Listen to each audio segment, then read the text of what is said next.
who understand the copper sector as well as my guest today. He's an entrepreneur building a company in Colombia who's already put a mine into production. He was instrumental in building the Mirador project in Ecuador, their first large-scale mine, and today a copper mine that contributes 2% of Ecuador's entire country GDP. And he's trying to do it again today in southern Colombia, built an amazing team around him and financed by the likes of Frank Giustra, one of the most successful investors and entrepreneurs in the mining business, is Ian's largest shareholder. Today, we get into not just the supply and demand fundamentals, but Ian understands the extraction business better than anybody I've spoken to in the copper was over. We all kind of agreed on that.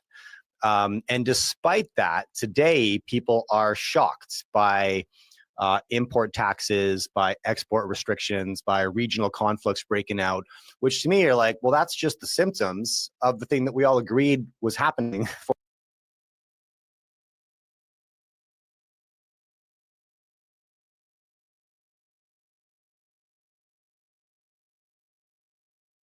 four years ago, right? This is just, it's manifesting now.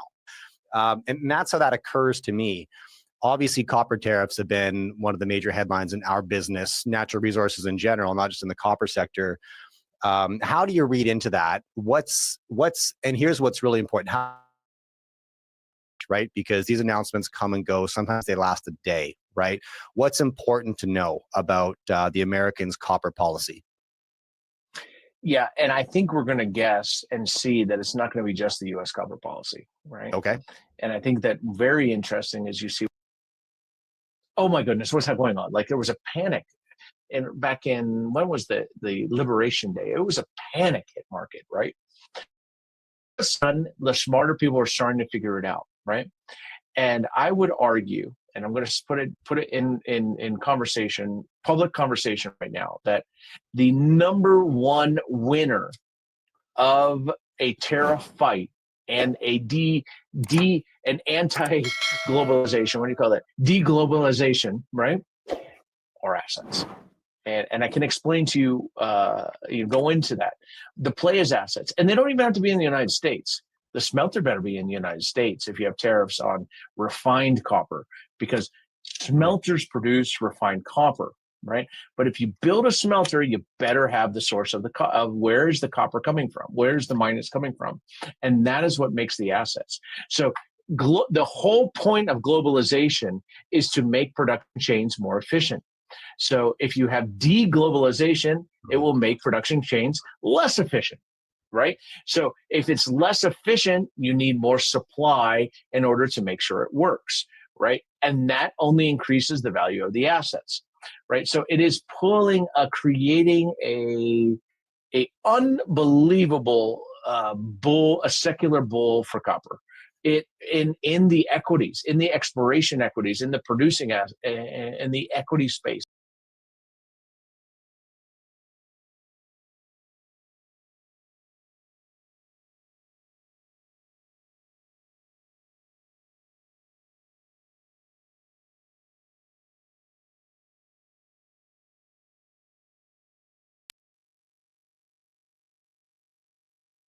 Tariffs were supposed to crush consumers and trigger a recession. Well, the same experts who predicted doom and gloom are now admitting GDP is up, inflation is down, and stocks have rebounded to hit record highs. Welcome to the Big Money Show. I'm Brian Brenberg, along with my co-hosts Kevin O'Leary, Lydia Hu, Jackie DeAngelis, and with us for the hour, EJ Antoni, Unleash Prosperity Senior Fellow and Heritage Foundation economist. Welcome, sir. Good to see you. Thank you for having me. All right. The average U.S. tariff is now close to 1930s levels, and yet no economic collapse, no crisis. Even the biggest skeptics have to admit their panic just didn't pan out. Tariffs. Now, I remember along with probably most people, were saying at the beginning, oh, you know, by the 4th of July, somebody had to think how the the economy was going to be tanked by then. And I was kind of like, well, that seems right to me. But that didn't happen. The stock market is at record highs. I don't see a country in it all. I see people out there just living their lives. Hello, my name is Adam Ferrari, the Chief Executive Officer of Phoenix Energy. I look forward to you. As the economy defies dire predictions, it's challenging economic orthodoxy. As one columnist puts it in the Wall Street Journal, having broken most of the rules of politics, has Mr. Trump really smashed one of the supposedly iron laws of economics too? That is a good question. Kevin O'Leary, let me come to you on that one. The economists seem to have been getting it wrong lately. Have they? And what's going on here? Well, let's talk about the market first, because you're right.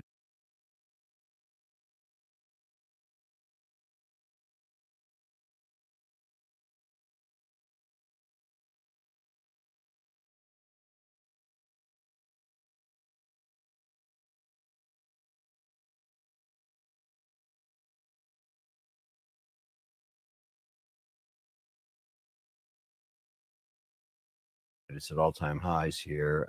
The market is measuring future results and earnings. And right now, what the market's sniffing out is access to new markets at a reciprocal tariff price somewhere around 15%. That's the assumption. Now, let's take Europe. This is big news. That's a massive market to gain access to. Why would the Europeans on behalf of 26 entities through one agency, which is like herding cats? So already this morning, the German and the French are a little, well, for lack of a better word, pissed off because they don't like the deal. And they think the tariffs are not symmetric. They're asymmetrical. In other words, the U.S. is doing better than they are. It costs more for them to come here than for us to go there. Why would they agree to this? Simple reason. Pharmaceuticals and automotive. They want to protect those mega industries, and they're getting some protection because everybody thought these tariffs would be just reciprocal across the board. It turns out there's fine tuning going on here. And if you're a European pharmaceutical company, the last market you can afford to lose access to is the United States of America. So they're taking a lot of pain to keep those two big sectors open. Story still unfolding, but there is a deal in play here, and the market likes it a lot. Yet to be determined exactly how it plays out. Don't forget, all of these countries are one basket, and the other, the big mama, is China. Right. That's a different deal, and that's all over the map right now. That is all over the map. I've got to stay tuned for that one. And in Sweden, talking about that map and what's all over it as we speak. EJ, GDP was supposed to collapse under these Trump tariffs, and it's not. In fact, maybe it's actually being revised northward, I hear. Right. And what we've seen just in the last couple of days from the Atlanta Fed, from the St. Louis Fed, from the New York Fed, all of their estimates have gone up in terms of GDP. And we're continuing to see some of those missing imports, as we called them, from the first quarter find their place in the second quarter data. In other words, we got all of the numbers as stuff got imported into the country in Q1. A lot of that was just front running of tariffs, but it didn't all immediately show up in either business inventories or in consumer spending. As that shows up in the second and subsequent quarters, what subtracted out of GDP is now added back to GDP. So you're seeing pretty good growth numbers here, especially if you just look at domestic purchases. So again, as you were saying earlier, Brian, the experts were wrong. Yeah, a lot of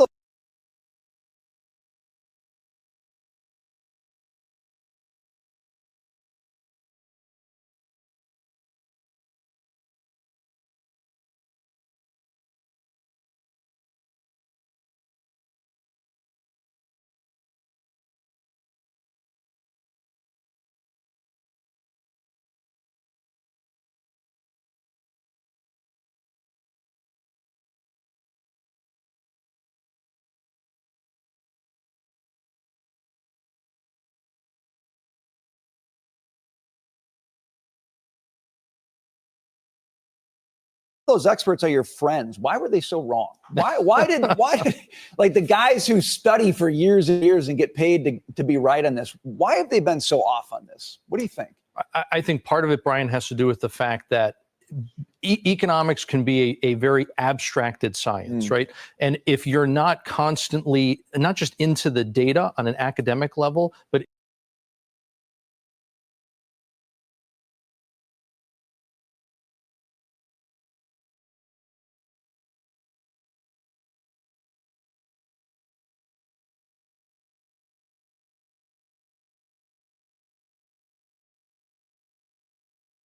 into it on a real world level, it's very easy to stay up in the ivory tower and to forget that the impacts of these things, these different public policies, are not always what you read in the textbook.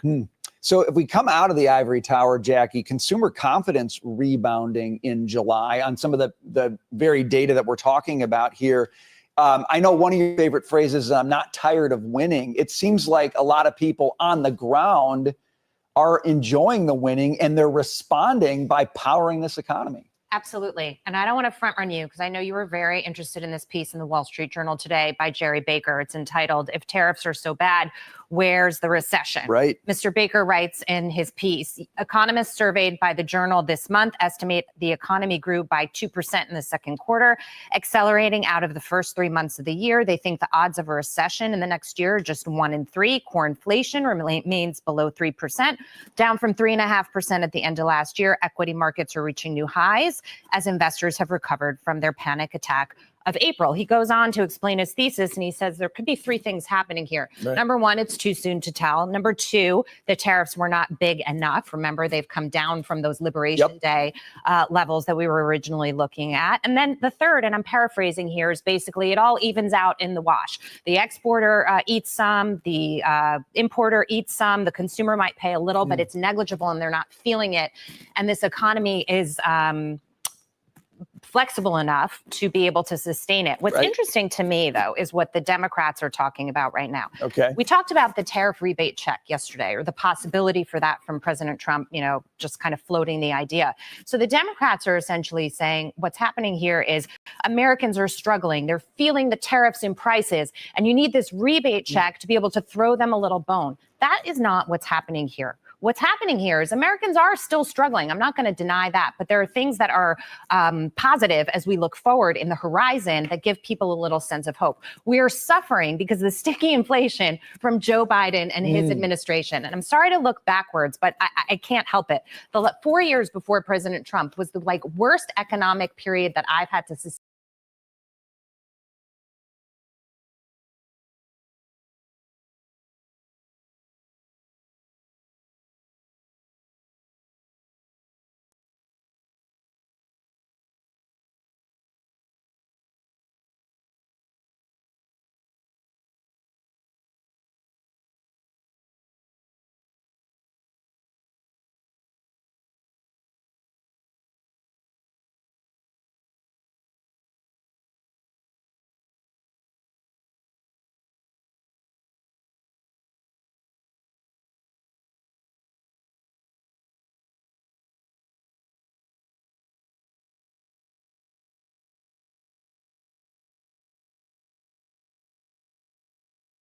This year, our current constraint is battery packs this year, but we're working on addressing that constraint.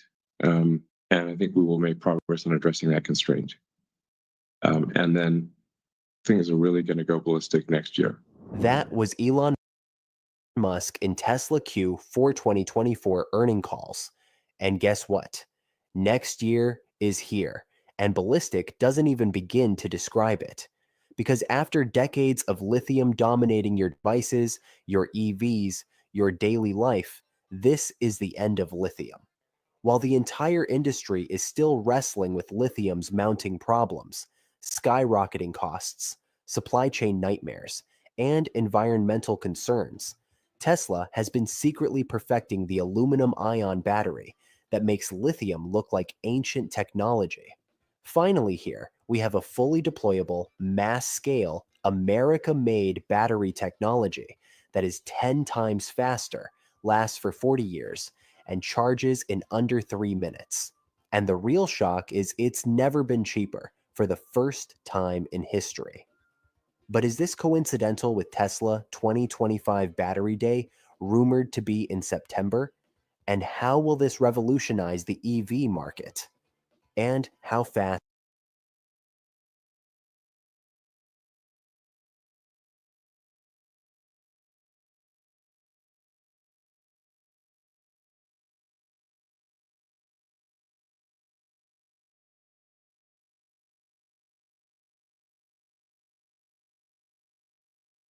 will it happen? In the next few minutes, you're going to discover exactly how Tesla's aluminum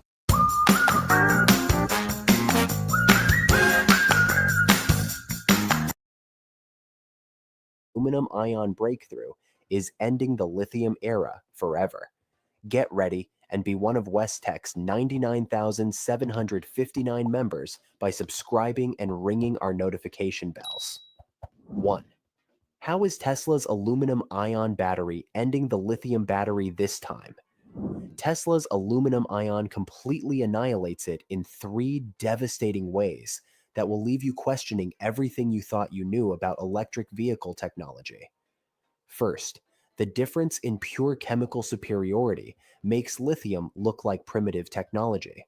While lithium ions carry a single positive charge, aluminum ions are triple charged powerhouses, carrying 3 times more electrical charge per ion.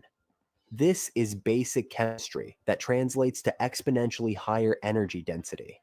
But here's where it gets absolutely devastating for lithium. While lithium batteries suffer from dendrite formation, those deadly crystal growths that pierce battery separators and cause catastrophic failures, aluminum ion batteries achieve 0 dendrite formation.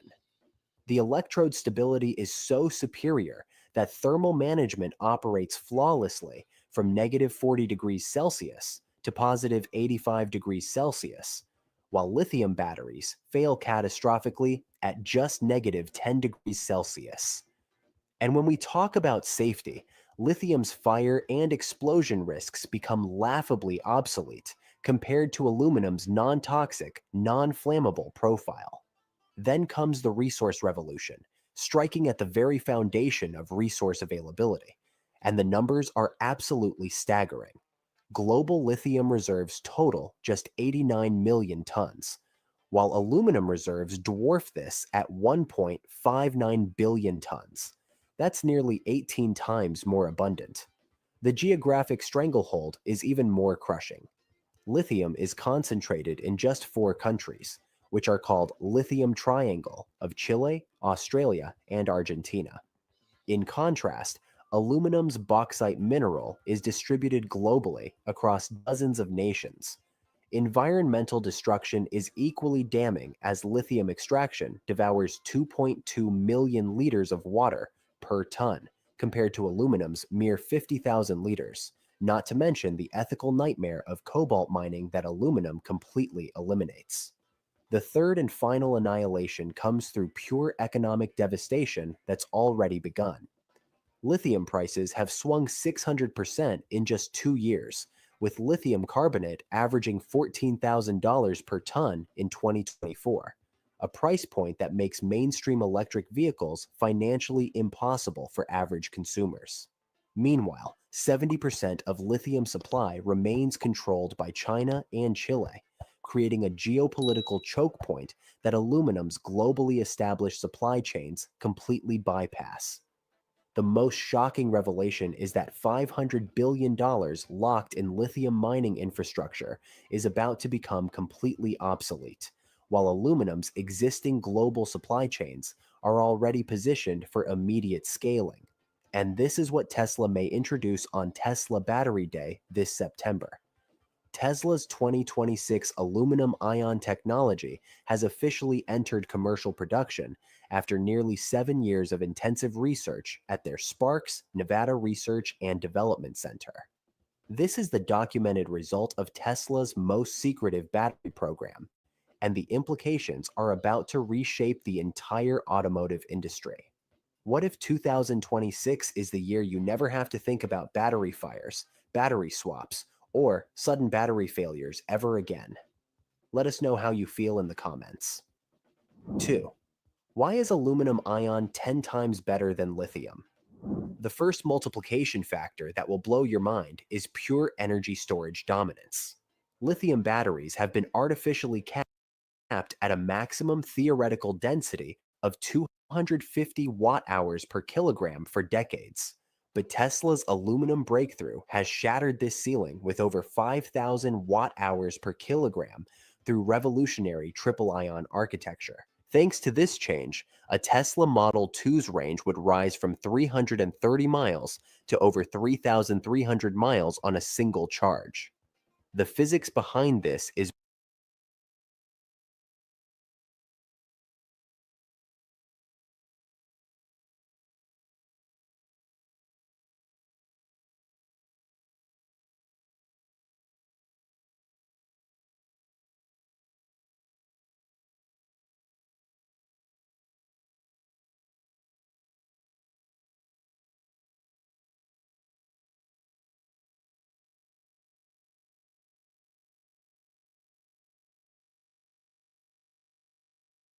is brutally simple.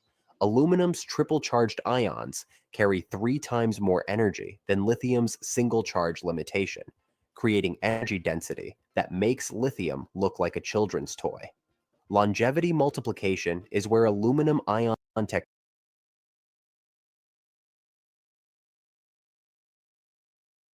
technology becomes absolutely devastating to lithium's business model. While lithium batteries degrade to uselessness after just 2,000 cycles, translating to 3 to 5 years of daily use, aluminum-ion batteries have demonstrated over 50,000 cycles, which means 70+ years of daily operation. But here's the game-changing factor that lithium can never match. Aluminum electrodes possess self-healing properties that automatically repair microcracks during operation, while lithium electrodes continue degrading with every single charge. The economic implications are staggering, as one aluminum battery will outlast 25 lithium batteries, making the total cost of ownership laughably superior. Here in funnels, we can see how people are converting through funnels, and speed multiplication factor exposes lithium's most embarrassing weakness.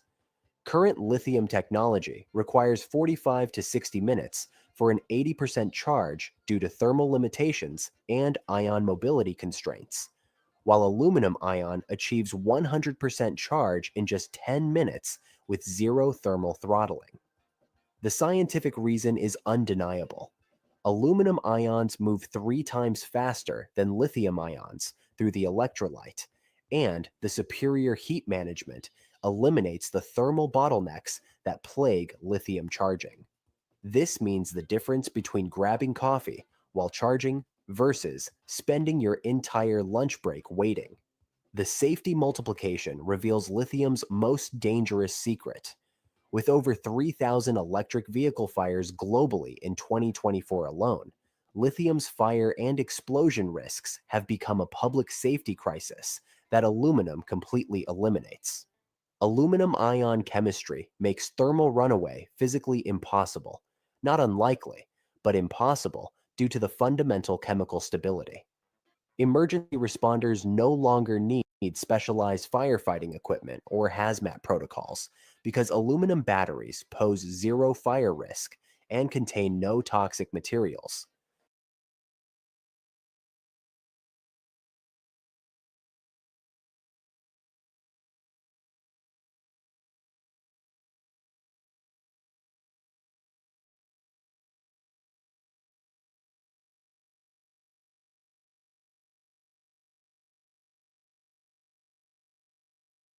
This is 100 times safer operation, not through engineering workarounds, but through superior chemistry.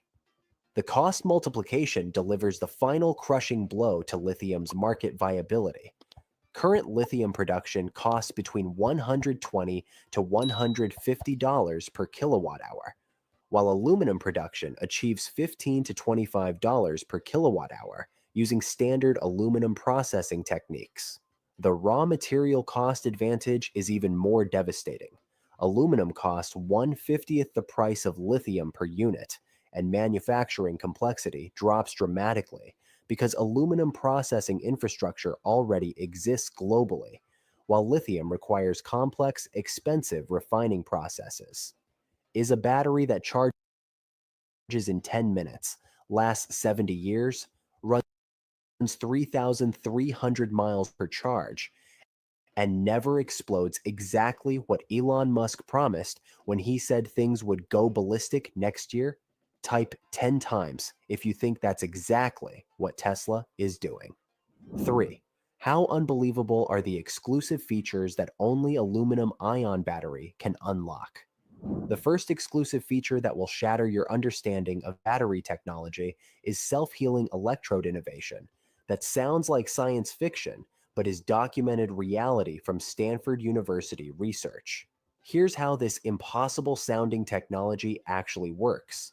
Stretchy polymer matrices bind electrodes together and spontaneously repair cracks during normal operation through molecular repair mechanisms that trigger polymer chain reconstruction when damage occurs. The performance data is absolutely mind-blowing.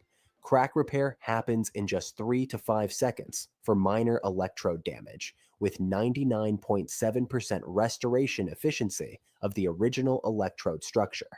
But here's the part that will leave you speechless.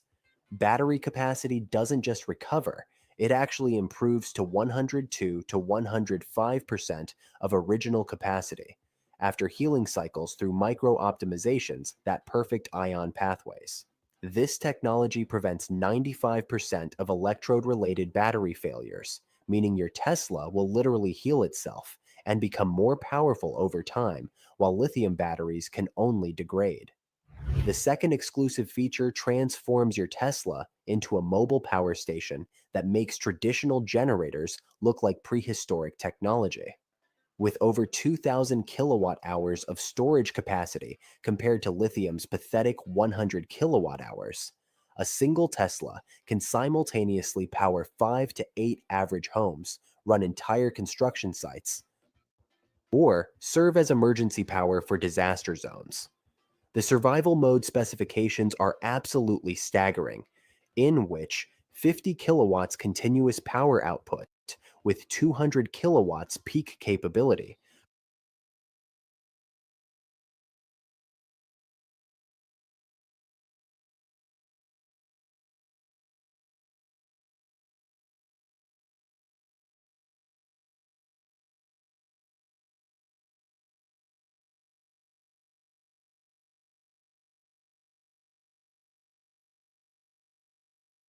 provides 30 plus days of power for an average home with artificial intelligence optimized power distribution and automatic essential systems prioritization. This means Tesla owners become energy independent survivors who can power concerts, festivals, remote construction sites, and emergency response operations, while lithium powered vehicles sit helplessly with depleted batteries. The third exclusive feature is deep sleep mode technology that defies everything you thought you knew about battery storage. Aluminum ions enter crystalline stasis that creates molecular hibernation with zero capacity degradation during extended storage periods, awakening to full performance within 30 seconds after 10 plus years in deep sleep mode. The technical specifications are revolutionary. In testing, only 0.001% daily power drain during deep sleep, 15 to 30 seconds activation to full operational status, and unlimited storage duration without degradation in temperatures from negative 50 degrees Celsius to positive 100 degrees Celsius. While lithium batteries lose 5 to 10% capacity per year just sitting in storage and require 10 to 15 minutes to reach full performance, the best investment you can make is in yourself. With industry-leading guidance, diverse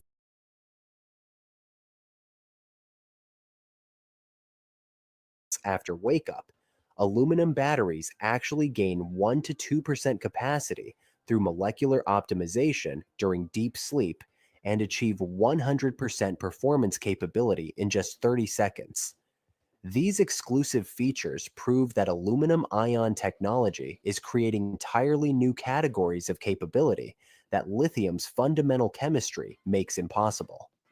The implications stretch far beyond electric vehicles into disaster preparedness, off-grid living, industrial applications, and emergency response scenarios that current battery technology simply cannot address. Do you think aluminum ion is the future, or do you still believe in lithium? Comment "End of lithium" if you're ready to move on.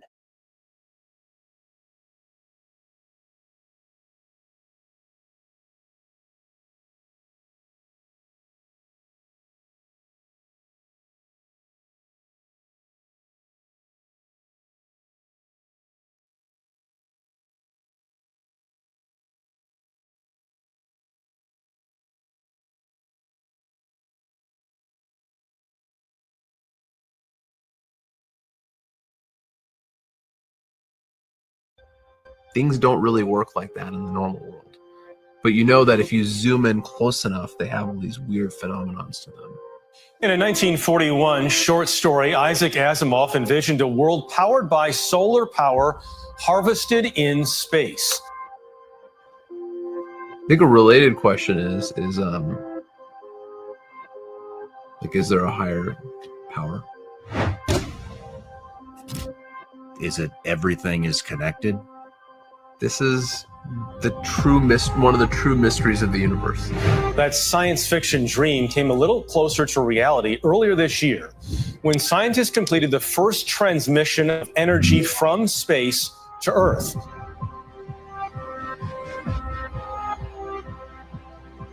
I fundamentally don't know. I'm curious. I've gone back and forth on it. The place I've landed is that I'm not sure that it's a question that we as humans can really answer.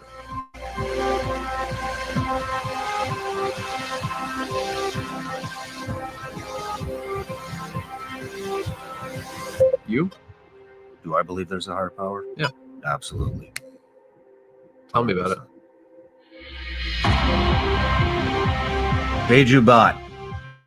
Parents grew up in Virginia with a passion for science sparked by her father's work at NASA's Langley Research Center. A Stanford-educated physicist and mathematician who co-founded Robinhood alongside your college roommate Vlad Tenev. Joining us now is Robinhood co-founder and Aetherflux CEO, Beju Bhatt. It's great to have you. Welcome. Thanks so much for having me. Particle accelerator. What is that? That's where you take high energy particles and collide them to study the quantum mechanical effects. This is like CERN. Yeah. Are you familiar with CERN? I am. What are they doing there? They're studying quantum field theory. Aetherflux, what does this company do when it comes to helping drive power? I, with his big old brain, figured a lot of this stuff out and actually didn't believe in a lot of it when he was alive, which is weird. Famously said, God doesn't play dice or roll dice. Means that I, like God, do not play with dice and do not believe in coincidence. There's a lot of theories out there that they're trying to create mini black holes and all this other stuff. Yeah, that's pretty catchy. There was a couple different things, but they were talking about how different particles will act differently if they're being observed. Yeah. There's consciousness around it.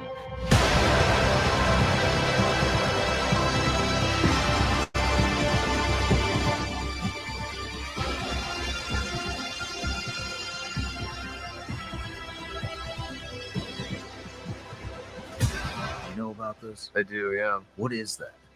Yeah, it's this thing called the uncertainty principle. And this is something that comes from quantum mechanics. What happened to the flow of innovation and progress when it came to aerospace and space? I wonder what you think. Was it government friction?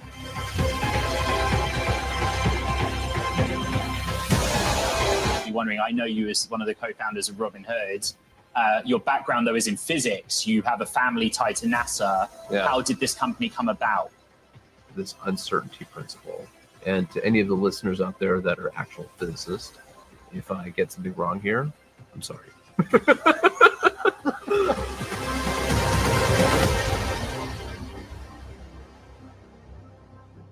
That's too many coincidences going on all at one time for there not to be something, not to be some type of a higher power. That's incredible, man. I'm kind of speechless. The version of it that I've always wrestled with is kind of what I know about physics and math and science. If you believe that these are the laws of nature, right? That these are the things that govern how the universe works. You study physics, that's fundamentally what you're doing. You're looking for a theory of how the world works. And if you look at that theory and it's looking to your eyes like it's very accurate and it really is describing the whole world around you, you're like, that's how the world works.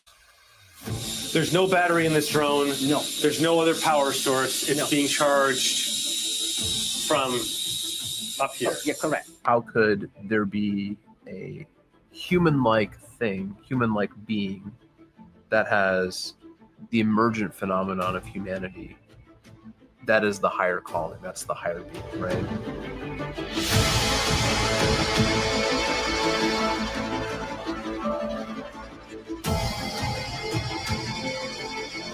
Company that I started called Aetherflux. The mission is to commercialize space solar power.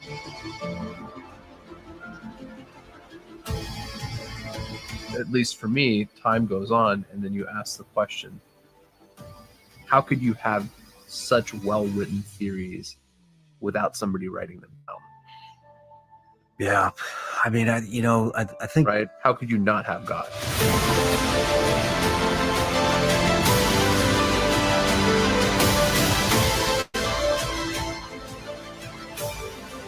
Vigilance League gummy bears, legal in all 50 states. Can I have some? Yeah, man. Dig in. It's just candy. It's no funny business. Good stuff. I love gummy bears.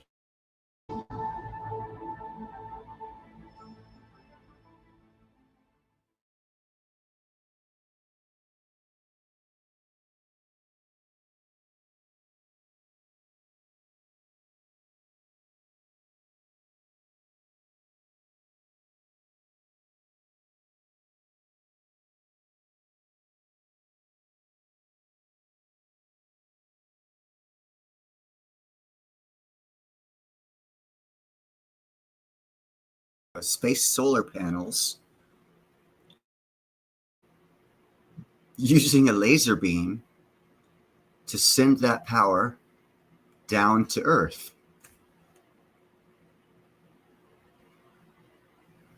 I think that's just freaking amazing. You can have solar panels floating around outer space, and as soon as they get filled with energy, they shoot a laser beam down, and you collect that energy down here on Earth. Yeah, I know. YouTube's been fucking with me, Tom.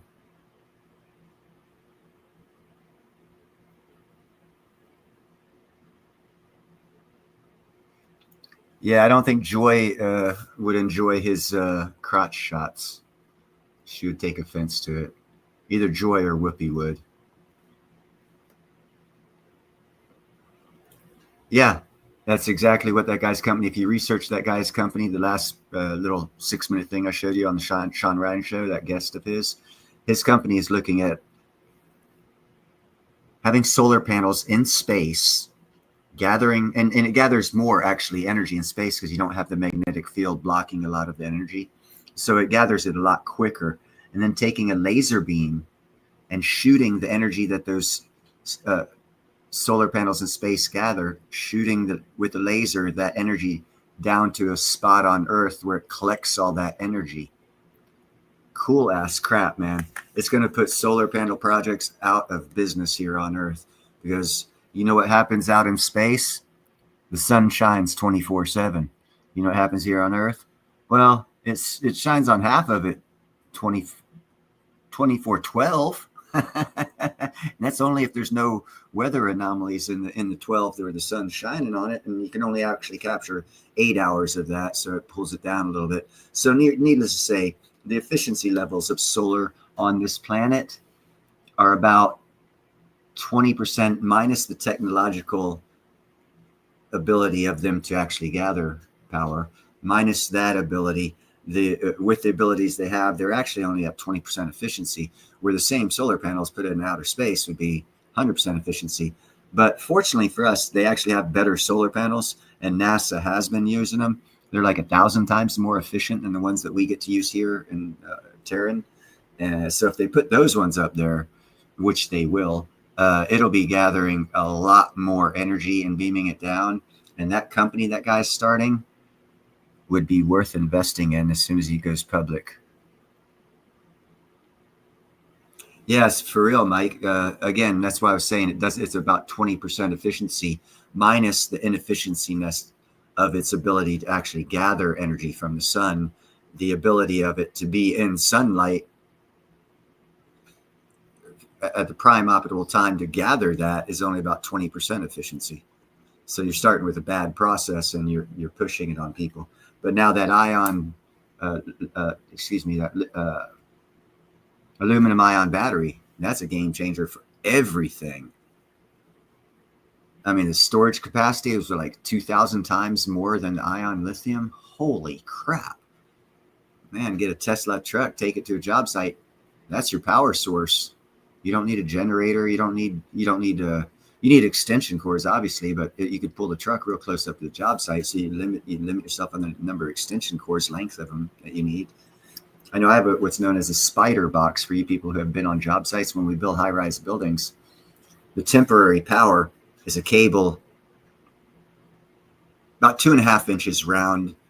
It's wrapped in like a rubbery, plasticky kind of thing, poly, whatever, and it runs up, and it's got a special one nipple hookup that goes in this thing called a spider box, and the spider box splits that power into 8 extension outlets that guys at different floors can plug in power to, and then at the other end of it has an outlet to run another large cable up another 2 floors.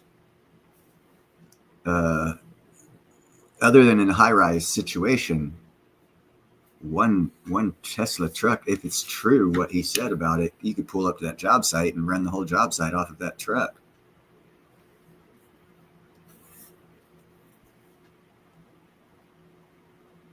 Yeah, the whole thing's changing. Everything's changing. I've been trying to tell people about it for a couple of years. I haven't been dropping bombs to like totally make people think I'm an idiot until it happens, and they're like, "Oh, well, he was right."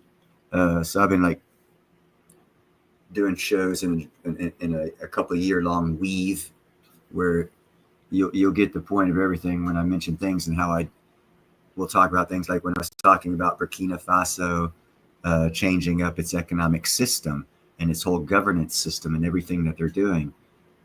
That was for a reason. Concentrated a little bit on South Africa. There was a very, very, very good reason for that one. It'll be made obvious in next probably 6 months. I haven't focused on Brazil. It's been interesting to look at. They, for a while, had some possible civil war issues going on during COVID. So I've just like stayed away from there because that, and they're too close. They could walk up to the house or drive up to my house and shoot me up. You know, they don't have to take a plane. So, but yeah, I actually know quite a few of the Brazilians. I know Royce Gracie, one of his younger brothers, owns some property here in Vallejo. I've worked for him before.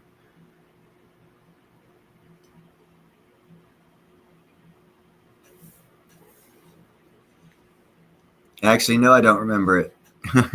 Unless it was that real sleek looking one that was full of solar panels and white colored, but it looked more like a piece of paper with wheels.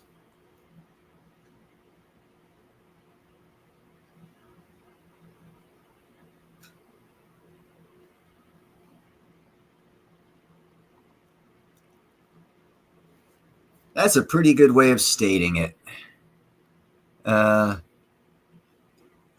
If I had money, I'd be, because I haven't worked, but you know, whatever, it's irrelevant. If I had money, I would be investing into gaining. I mean, I'd be doing the regular investing thing. There's stocks I like. I obviously throw money at several stocks I like. Speaking of which, I'm going to throw up one here shortly. SFRX, it's up 12% today, I think it was, which means it's fixing to pop up. I quit talking about it, but it's fixing to pop. Once you start seeing those big kind of moves, it's only a matter of months before it either goes up or it goes out. But yeah, if I had money, I'd be investing heavily into new digital projects that have use case scenarios for adaptation of a digital overlay economy to what we have, because as Gerald says there, the early adopters are going to be the winners. Because if you have 1% of a project that takes off because it's a good utilitarian project that has use case that's valuable to people, just like in any economy, it's going to make lots of sales, and whoever's part of it will make a lot of money. So that availability is out there in man, there's just so many opportunities out there, and that's why I talk about it, and everything keeps going in the direction of the overlay of a digital economy onto our economy to grow our economy along with the economy. As you've seen that I showed earlier, we've already grown like 3% this year GDP. It's going to grow even more. So we overlay this digital economy on top of it, and the digital economy is what we call here in America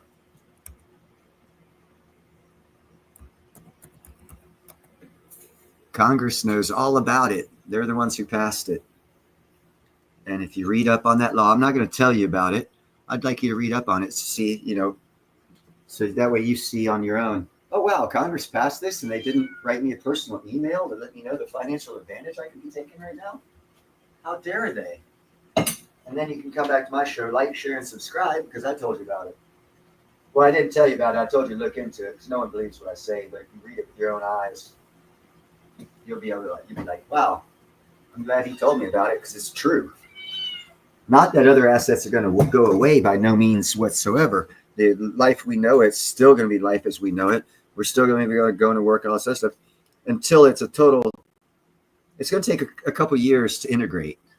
And those early adapters in the early years of integration of the digital economy overlay into our existing now economy. Yeah, tell me about it, Jeffrey.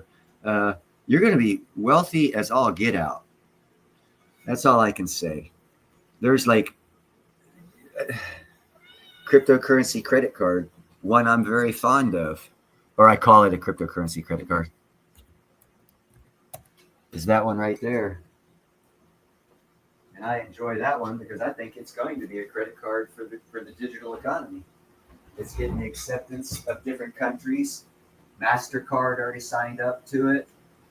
So it looks like a digital credit card that's being accepted worldwide as they sign on different countries' acceptance of it as a digital credit card. Its stock price or crypto price is cheap right now. Its use case, possibilities for future in the world I described where there's going to be a digital economy overlay of our existing economy for 25 to 27 years till full adoption of it takes place. It's going to be great. It's going to grow. So if you do your own research and you just think, okay, well, you got MasterCard, you got Visa, American Express. Okay, so you're going to have something like that in the digital overlay. See what they are. Okay, well, you have doctoring stuff and first aid stuff. Well, let's see how the physical market can help you, if you're out in the woods, help you, physically have a doctor appear in front of your face. Well, it can't do it. But what a digital economy overlay can do, where the business opportunity is you can come up with a stable coin or whatever they're called, stable coin, a cryptocurrency that involves a AI, holographics, a small little unit that's loaded with all the doctor's information to where you break your leg or someone breaks their leg and you're 50 miles away, 12 hours drive to a doctor, you can pop up a virtual doctor right there and instantly hook up with a system and they can just, you can walk through the procedures. And if you don't have cell service or whatever, you still have that virtual doctor with all the information saying, okay, well, if this is what you need to do, this is what you need to do until you can get to it. Or other scenarios too. When you're out boating on an expedition for a month, then you got to be your own doctor when that fish hook goes in your fucking eyeball or your ear or your finger. You can't run into town. You're 100 miles out in the fucking Arctic fishing. So there's lots of, and these are just simple things. There's so much. Payroll, boom, another one. Payroll systems like PayPal, but it'll come up. As a matter of fact, I've mentioned this. PayPal is one of the financial institutions that has been allowed by any financial institution. Congress has allowed them to create a stable coin backed 1-for-1 with the dollar to be used as currency here in America. So PayPal is already working on a digital overlay of their company model in a digital format. So their stock is going to go through the freaking roof.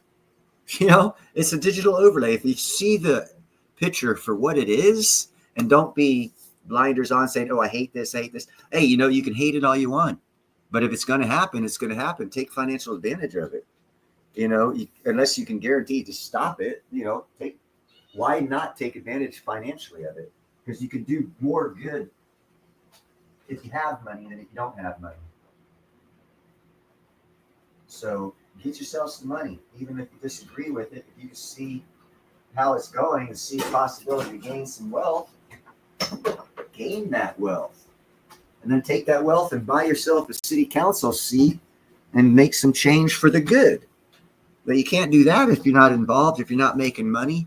And how you make money? Well, you just go out there and you see what it is, see it for what it is. and don't be biased.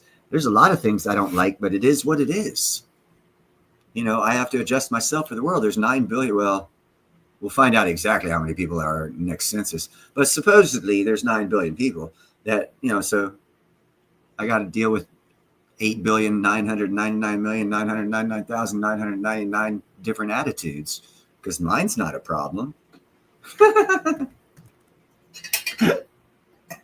How many people are laughing right now at that one?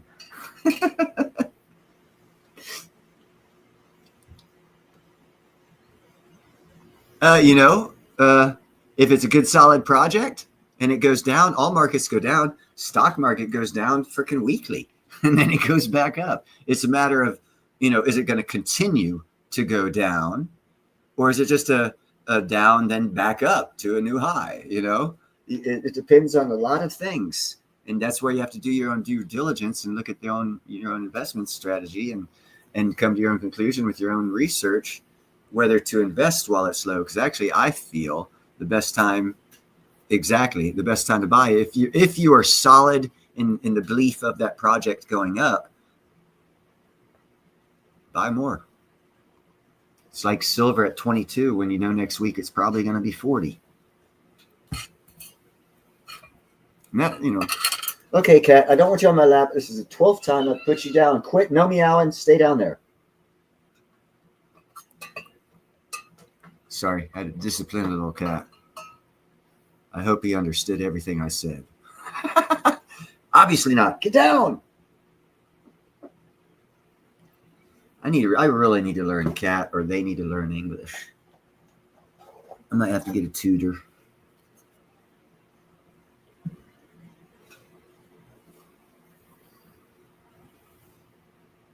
Yeah, exactly. Dollar cost average on the downwards. No, Mittens. No, Tiger. No.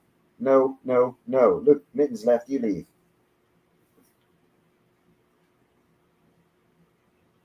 Darnelli had a spell check. Yeah, I don't know how to spell, so I don't care if people make fun of me. I don't spend a lot of time spelling. I spend a lot more time researching, doing my own research, and it requires no spelling. It requires a lot of research.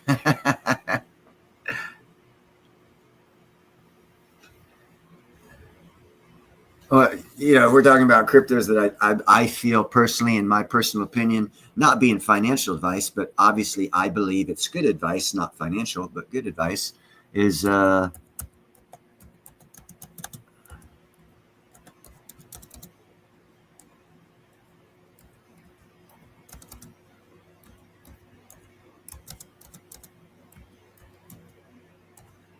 there's more.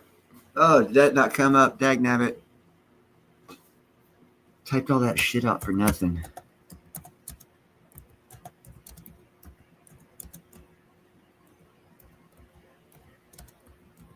There's several other good ones out there. And then as far as stocks go,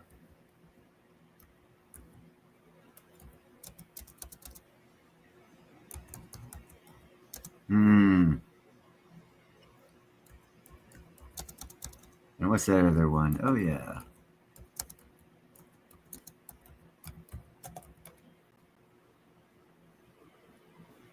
And then as far as precious metals goes,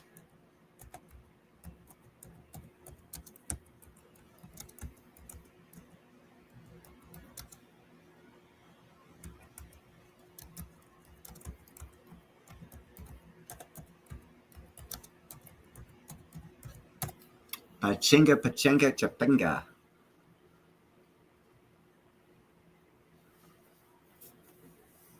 So I'm in all the asset classes. I'm not a maximalist, a minimalist. I'm a realist.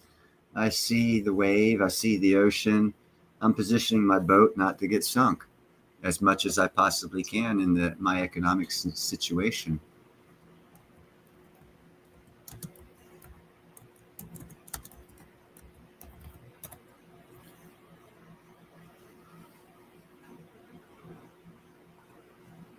Huh. See, this is another one. You can really make some good money on this one, SFRX. In my opinion, it's not financial advice. Yeah, everyone's their own individual. You have your own interests. And obviously, the best thing to invest in is those things that interest you, because then you'll want to stay on top of them. And the want to stay on top of them will keep you informed enough to stay on top of your finances, which means you'll probably make more money than those people that like come on Ninjas and Show and say, hey, when do I sell? Hey, when do I buy? You know, those people know nothing. They're just looking for the free ride.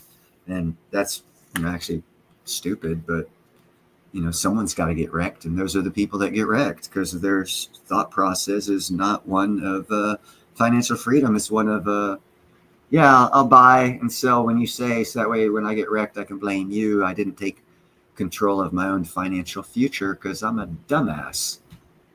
And I'd rather blame someone else when I fail. And you want to stay away from that type of personality because it's a failure personality. And they do have them out there. There's like several shitloads of personality types. But we don't talk about psychology here because that's a deep subject. Pun intended.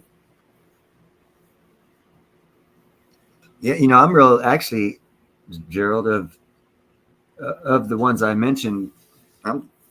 Oh, yeah, I forgot. That one right there. Totally forgot about that one.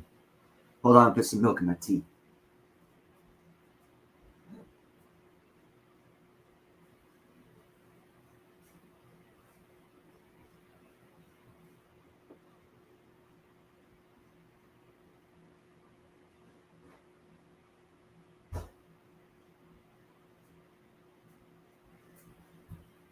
Speaking of tea, I think I have a little 6 or 8 minute video on 5 teas you can drink to clear or unclog your arteries. If you guys want to, yes, Digibite. If you guys are interested in that, I can see if I can't pull that up here.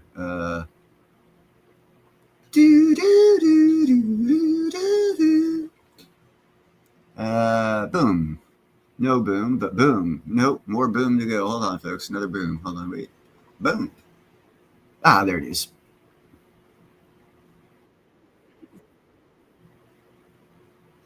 Well, since you guys didn't answer, we're going to watch it. Because it's my show. I am the captain of this ship, and we're driving her into the ground. Jump ship at your own peril. Har, mateys. You see that? 5 teas that clean arteries, lower cholesterol, and high blood pressure. This is Health Maestro.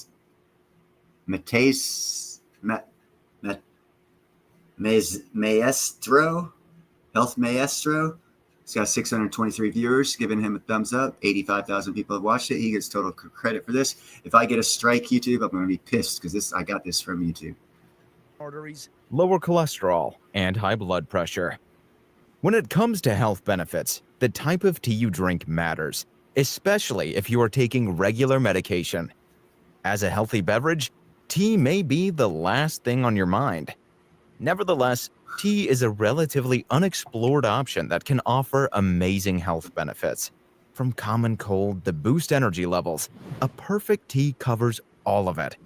According to studies, regular tea drinkers have a lower risk of developing arterial stiffness in the heart, which has been linked to a higher risk of cardiovascular disease. Actually, high blood cholesterol is a major risk factor for heart disease and stroke. Tea, especially a rich source of flavonoids, bioactive compounds that can lessen oxidative stress, relieve inflammation, and provide other health benefits.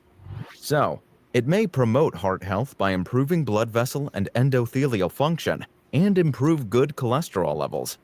But the most important factors are your diet and lifestyle. But in this video, we won't talk about lifestyle. We will talk about how to keep your heart healthy with these 5 amazing teas. So, let's dive into it. Before we dive in, don't forget to hit the subscribe button and notification bell.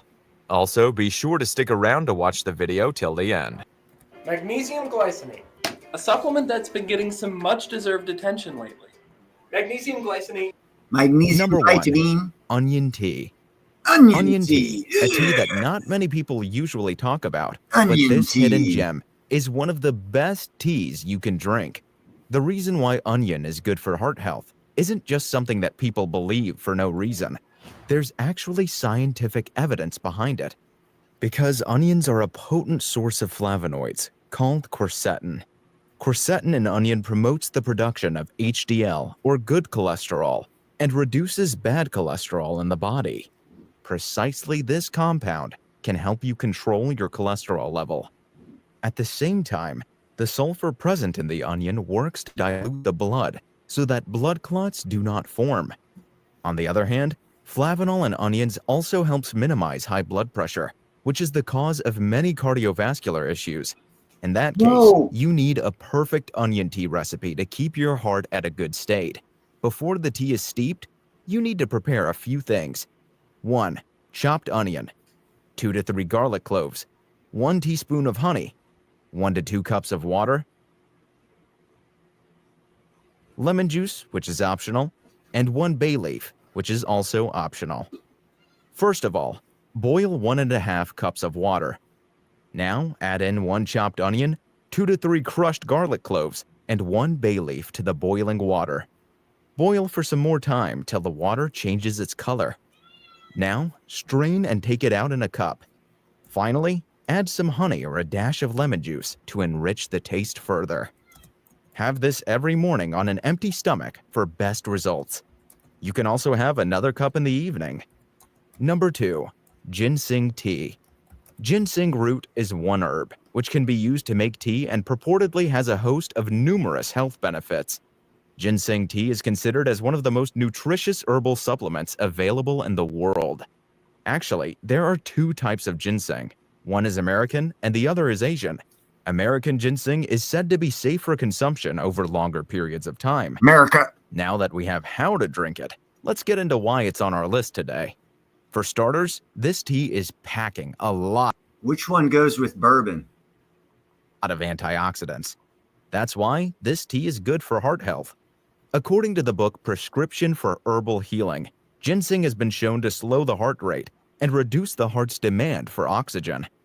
On the other hand, ginseng root can increase the strength with which heart muscle can contract and hence protects the heart from myopathy. For the most part, drinking ginseng tea is also said to be a natural home remedy to control hypertension or high blood pressure. If you want to know why the Orientals are a lot healthier than us Westerners, they're real big on green and ginseng tea. Ginseng tea doesn't have any tea leaves, but is instead prepared from ginseng roots. Usually, it takes several hours over low heat to obtain the tea. But don't worry, you will find this root in the form of powder as well. Ginseng tea capsules are also available to be taken as supplements. By the way, this tea has a strong taste and smell, which some people have described as medicinal, but usually, the taste is totally dependent on your taste buds. Number 3. Turmeric tea. Turmeric, a yellow spice that has long been used for both medicinal purposes and flavoring food. The main ingredient that makes turmeric the hyped-up ingredient that it is curcumin. Actually, inflammation is totally responsible for so many conditions, especially heart disease. The anti-inflammatory properties of curcumin make it a great addition to any heart-healthy diet. Research has shown that curcumin helps thin the blood, reduce cholesterol, and prevent the narrowing of arteries. So in that case, turmeric tea can be a great addition in your heart-healthy journey. Preparing turmeric tea is not that hard either. All you need to do is boil 3 to 4 cups of water. Add some grated turmeric or a few slices of raw turmeric or powder. Allow it to boil for some time. Strain the tea in a pot. Finally, add honey or lemon to enhance its taste. Do not take turmeric if you're taking any kind of blood-thinning medication. Be sure to check with your doctor before adding turmeric tea to your diet. Number 4. Oolong tea.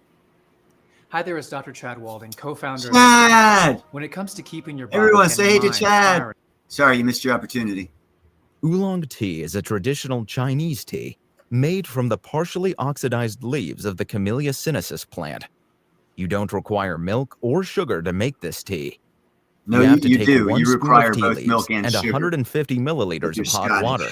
Give it a moment, and it will start unraveling.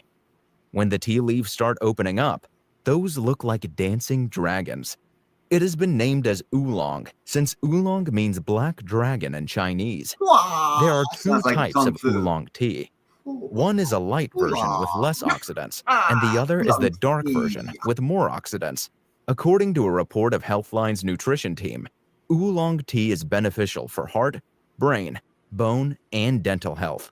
In addition, it may boost your metabolism, decrease your risk of developing type 2 diabetes, and protect against certain types of cancer.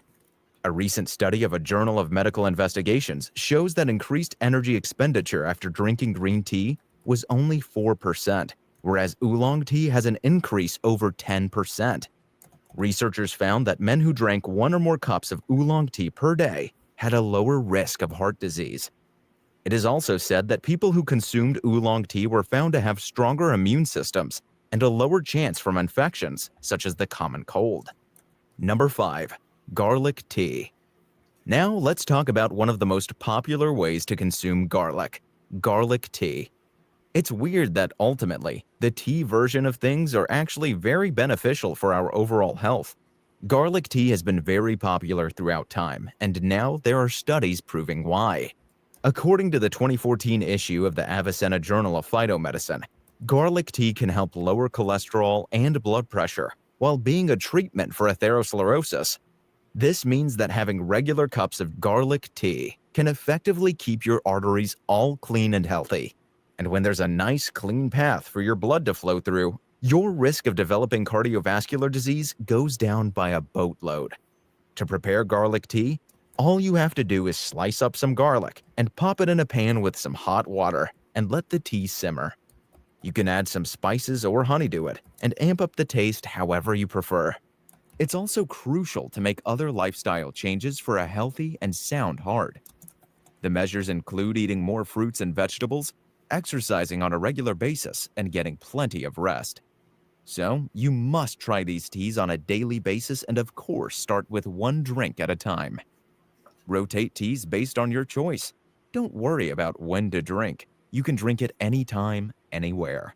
If you have other health conditions, please consult with your nearest doctor before taking these. And with that, we wrap up today's video.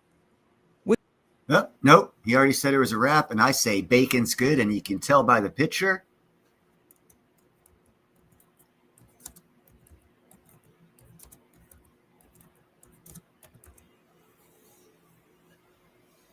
I love my bacon. Matter of fact, tonight I'm going to make some sausage just because I don't have bacon. Because I made it already and I need more. My fallback is sausage. As this is as close to bacon as you can get without the B and A and C and O and N. Bacon! Bacon, bacon, bacon! Oh, Gerald, pulling all his pictures out of cookies. Nope, what is this? Bacon! Okay, I'll show this one. This is compliments of Gerald. Let me see. How do I see it? It goes right there, right there, right there. Gerald just sent this. He just made some bacon and fried or boiled or like French fries or like on or steak. Either way, it's potato and bacon.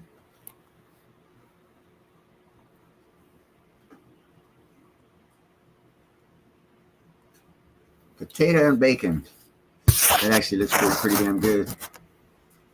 Nice little snack. Although a food critic in me, Gerald, has to tell you, you're very light on the bacon.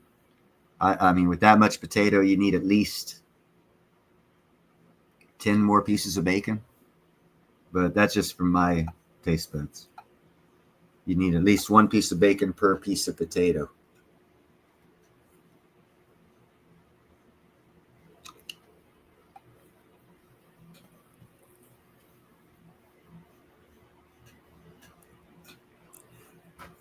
Actually, like the lunch I used to like when I had my own place, and I had a backyard I could grow in and all this other good shit, and I had a kitchen and stuff.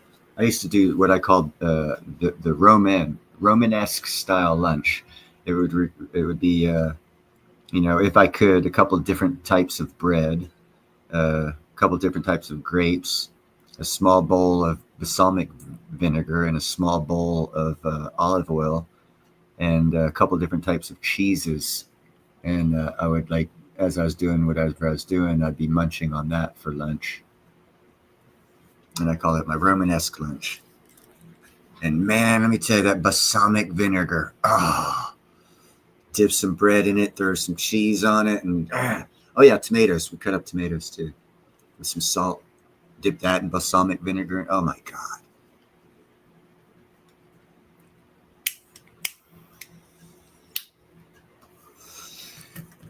And then, of course, olive oil, very good for your heart.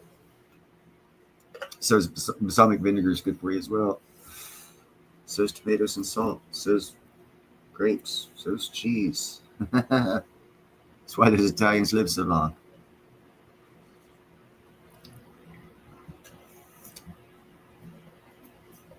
But I never had wine with it.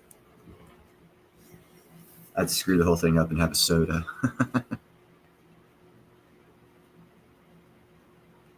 All right, let's see. I don't think I have. Let's see. Videos. Well, maybe we can. Let's see here. What else could I show? I have so many diverse things to show. I really like that laser that collected solar energy from outer space and shot it back to Earth. That was kick booty. Booty. Let's see, a short one.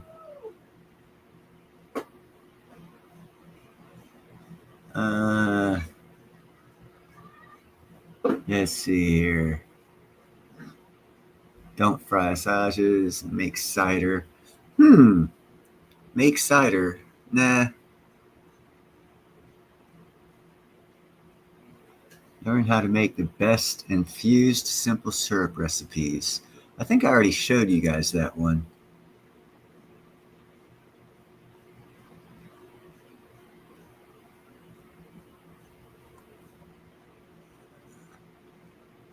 Here we go. Hold on a second. Need to get past this commercial.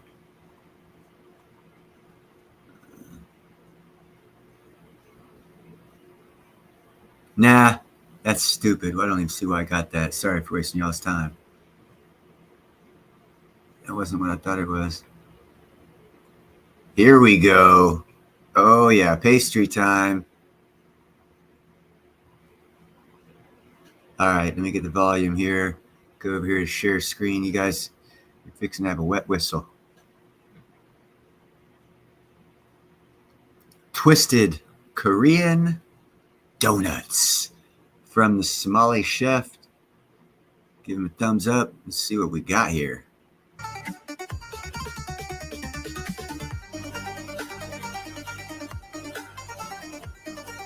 Welcome back to the kitchen. Today, we're making easy twisted donuts soft, golden, and perfectly sweet.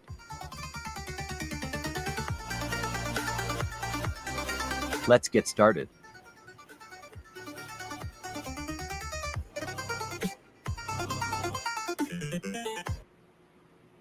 One large egg.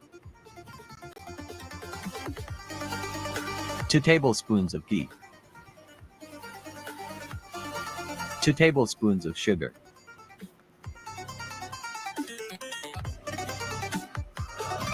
1 tablespoon of dry yeast.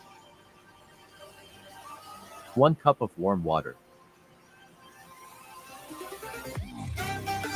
Mix everything well until the yeast dissolves. Well, first we Now get add you stoned, 2 then you get the tablespoons of ground flour. munchies.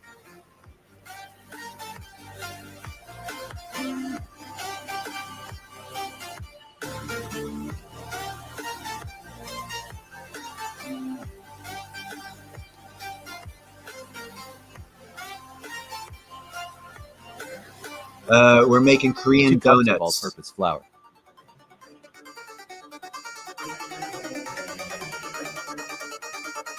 You need to watch this, Snooks.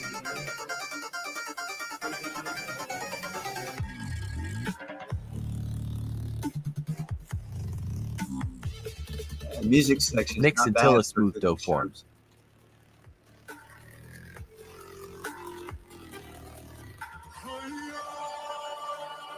Knead the dough for about 5 minutes until it becomes soft and elastic.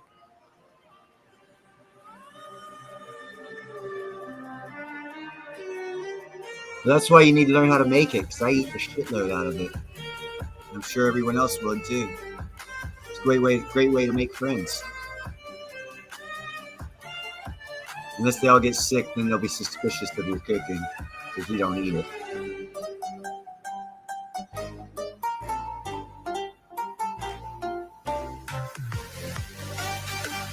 Cover the dough and let it rest for 20 minutes. Once the dough has doubled in size, it's time to shape the donuts. Here we go, donut time. Create it, make it, I'll eat it. On a floured surface, divide the dough into portions. Yeah, exactly, Snooks. Wow, you're a quick study, girl.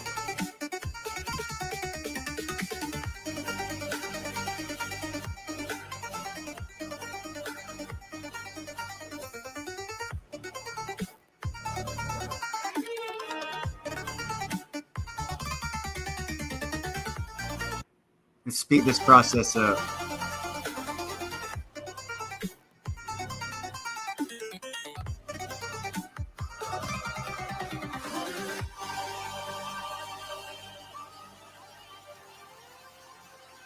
And that's how you make twisted donuts.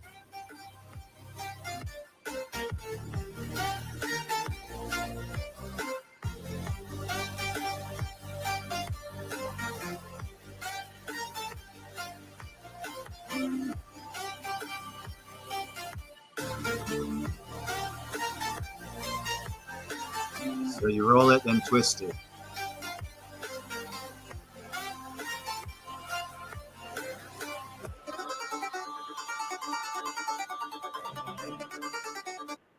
Bingo. There you go, folks.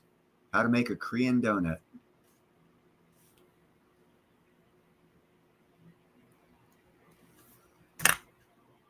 My life is fulfilled now. What I used to do, I'm a very creative thinking son of a gun. I used to buy the biscuits when I went to festivals and events as a food vendor. What I'd do is a pastry called a beignet, but it wasn't a beignet whatsoever. I'd go get the 10-pack of biscuits. They said the flakeable biscuits, where you could like pull apart a little piece of it, and it would be like a full biscuit. There's like 1/64 of an inch thick, and it was like layered, and there's like 10 of them. And I'd peel them all apart, boil the oil, get the oil up to heat, and just toss them in 3 seconds on each side.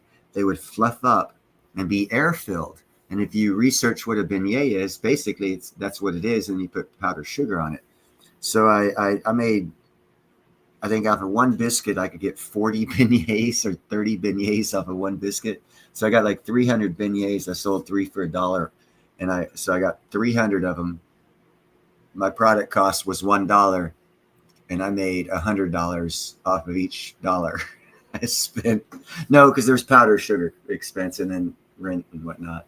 But it was it was better than soda. Soda is usually your best profit margin, because back then the cups were like 6 cents and the syrup was like 4 cents, so it cost like a dime for soda, and you'd like charge $1, you'd make 900% profit.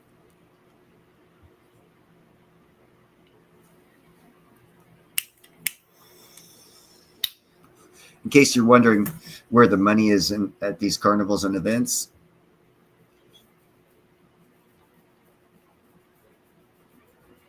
that was just when I was a kid fucking around, Snooks. Looking to get easy money. It's what kids do, at least what I did.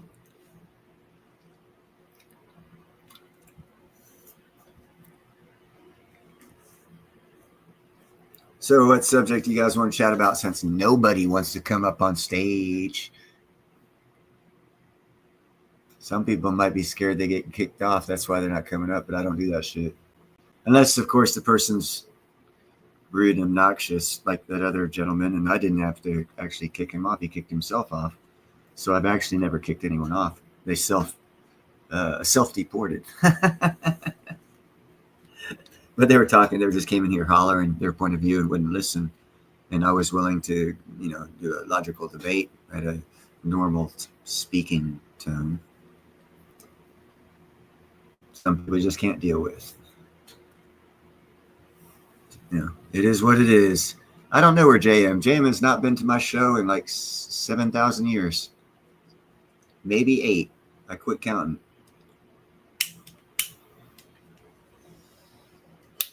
I've already opened and shut down 4 different space mining operations since I last saw him. Now, hopefully he's busy as fuck with his business. Wishing the best. Any thoughts of why he's not here? I hope he's out making fucking crap loads of money. It's winters are harsh up there. He doesn't make money in the wintertime. So hopefully he's making crap loads of money right now.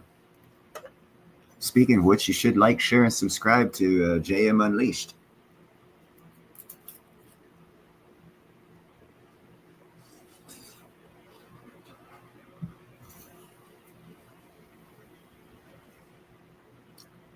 I hope he's a very busy man right now. It means he's making money, money, money, money. And you, more than anyone in the chat, since you're the only female, know how important it is for a guy to have money.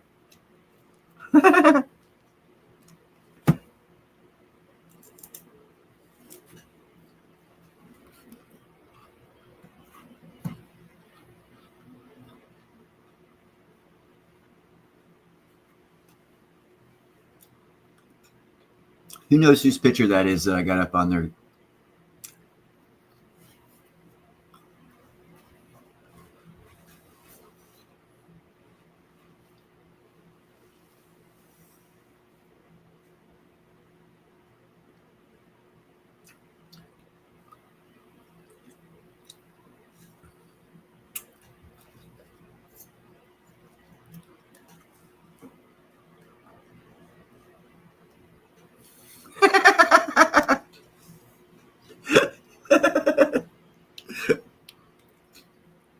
You're quick.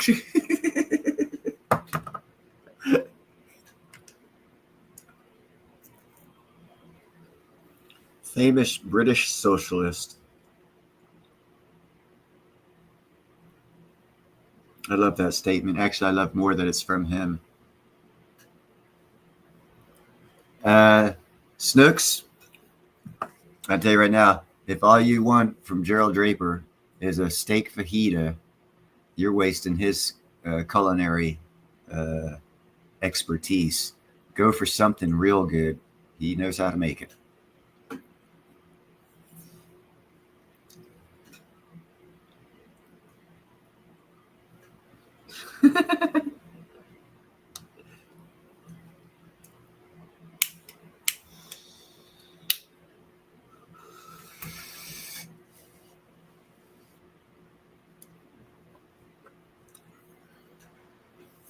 I like, we had, when I was growing up, it'd be Taco Tuesday. You'd have to grill the shell. It would be a flat tortilla. You'd have to grill it, fold it, or fry it, fold it, and pull it out, set it, cook the meat for a couple hours, do all the toppings, shit to the side and whatnot. And the leftover stuff we'd have the next night, the extra little tortillas that was left over, we'd fry them, but instead of flipping them to make them look like a taco, we'd leave them flat. And then we'd take them out and we'd put the meat on top of it and a little bit of cheese because the meat was already cooked, and we'd stick them in the oven, and we called it a taco pizza. And those things were damn good too. It's just basically it's open face taco. Like an open face sliced beef sandwich. It's open face taco.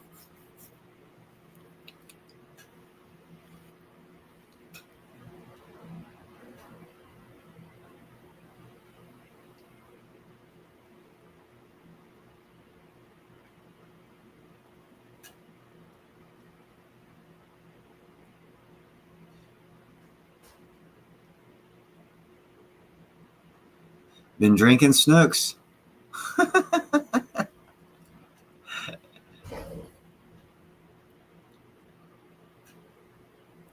Anyhow, what other topics do you guys want to talk about? It's Talk Tuesday. Uh-oh. Take care of that. You guys are just typing. It's no fair. Oh, that's right. I'm sorry, Gerald. Here I'm stoned, folks. I promised Gerald I'd show this one. So I'm gonna share screen. Okay. This one is called Share Screen. Stablecoins explained in 4 minutes. It's Binance, excuse me. Give them a thumbs up. Make sure y'all be listening now. You hear us? You hearing me, peoples? Coins. Welcome back to the Binance Studios. It's time for another explainer. Well, a stablecoin is a type of cryptocurrency designed to do one thing: stay stable. Most are pegged one-to-one to real-world currency, usually the US dollar. So one stablecoin equals $1. It doesn't go up or down like Bitcoin or many other crypto assets. It's designed to stay put. That's the whole idea. So why would you want that? Because when you want to use crypto to send money, to buy something, or even to hold value, you don't always want price swings or volatility. Stablecoins are like the digital version of cash, but faster, more flexible, and available 24/7. They're often how people enter into the crypto world and how they exit when they want to cash out. You deposit your local currency, then convert it into a stablecoin. While your funds are held in stablecoins, their value stays steady, pegged to real-world currency. That gives you a stable place to start. From there, you can choose when to enter the market and to trade into other crypto assets when you're ready. Two of the largest and most trusted stablecoins in the world are USDT and USDC,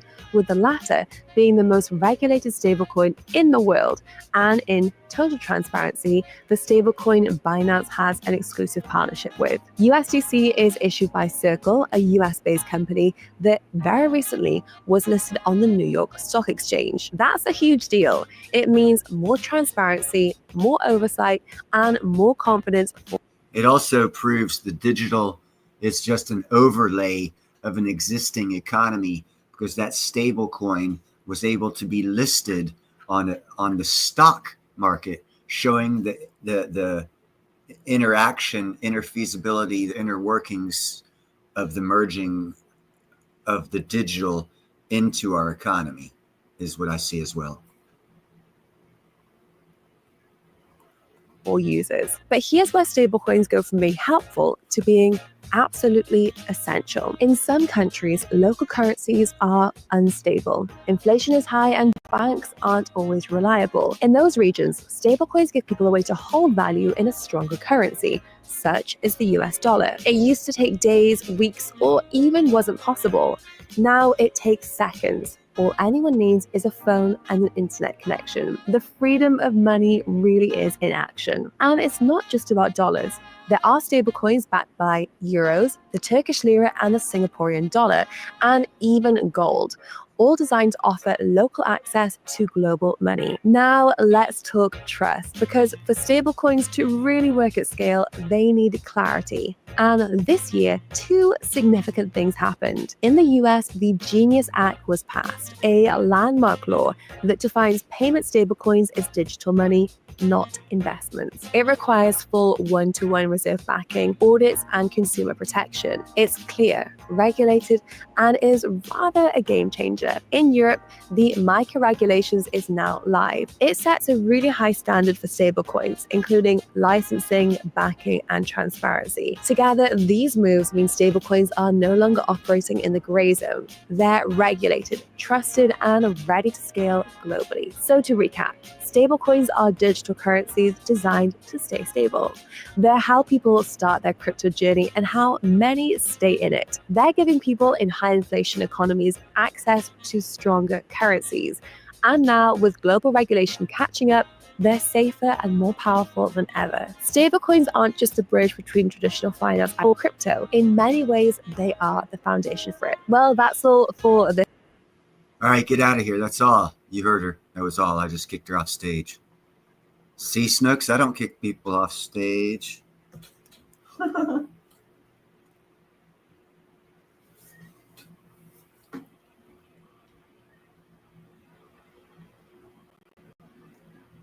Yeah, I did. I believe actually, Gerald, my very, very, very, very, very, very, very first video for my podcast, I think it was like June 2022. I was talking about the CBDC and why it wasn't going to be a thing here in America. And back in June 2022, I said that even London's system, the LBNA, wouldn't even be able to handle a CBDC. So America could never have one until the other countries accepted it. And if the countries are unable to accept it, we'll never have one. And that's never going to happen. So there's never going to be a CBDC, especially with these new acts, these new laws that are passing. There'll be different types of way for them to get the exact same thing going on, just more creative.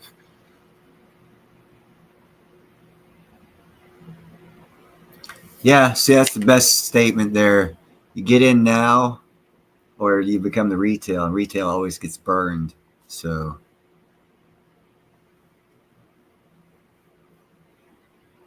but yeah, that's the general gist of everything. Again, I am not a maximalist in anything. I see the value of certain cryptos. I see a lot of them are actually scams, but definitely not all of them. A lot of them, maybe, but not all of them. Quite a few of them are actually very good and will be around. It's kind of like the stock market, just less regulated, so there's more trash, but you still have good shit in there. Good stuff, excuse me. So, you know, and I don't suggest just solely staying in one asset class. I believe all asset classes you can make money on. So you just got to devoid yourself of the thought of, oh, I don't like. Well, who gives a crap what you like? Do you think the economy runs on what you like? No, the economy runs on what it runs on. If you take your like out of it, you stand a better chance of making money. You know, so that's where, you know, personal investing comes in, because then you throw your likes and dislikes into how you want to make money. I mean, making money is very feasible and easy if you're just willing to do a little of your own research and not be closed-minded and put your own personal beliefs, feelings, or whatever into a thing that you don't control any of that about. The whole point of investment is take $1 and turn it into 2, 3, 4, 10, 20, 50, whatever. Increase the number of dollars by investing.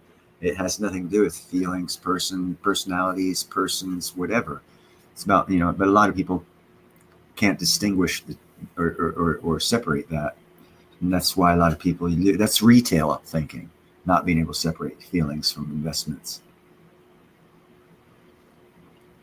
Having said that, a lot of smart people come up with some pretty cool shit that retail buy. For example, was it pet rock, earthquake in a can, tornado in a bottle? Someone made tens of millions of dollars coming up with that stupid crap because a lot of stupid people bought it. So there's money to be made on basically what they call retail. And basically everybody makes money off the people that have the mindset of a retail personality mindset. So don't be retail. Get in early.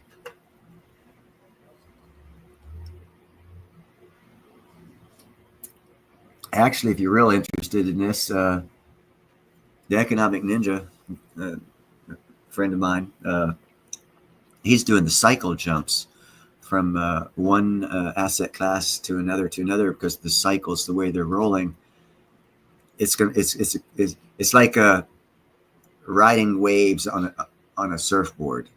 You catch one, and as soon as it's over, if in certain islands you can maybe, I doubt now. If it was right to left and the island was proper, set up right, you could ride one wave. It would end on the end of the reef, and you could do a little bit of paddling and catch the next one. to where you can catch them back to back. Well, the economic cycles of different asset classes run at different time periods. At this in particular point in time period in history, because of the new overlay of the digital economy, the separation of the globalization into national economics more so, all this stuff coming into play is a perfect time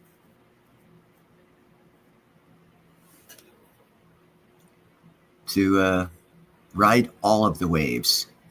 Take $100, throw it at some crypto, watch Ninja, see how he's playing it, follow a similar or your own path type game plan. Take that 100, turn it into 500. Take that 500, and this is simplification, very simplification of it.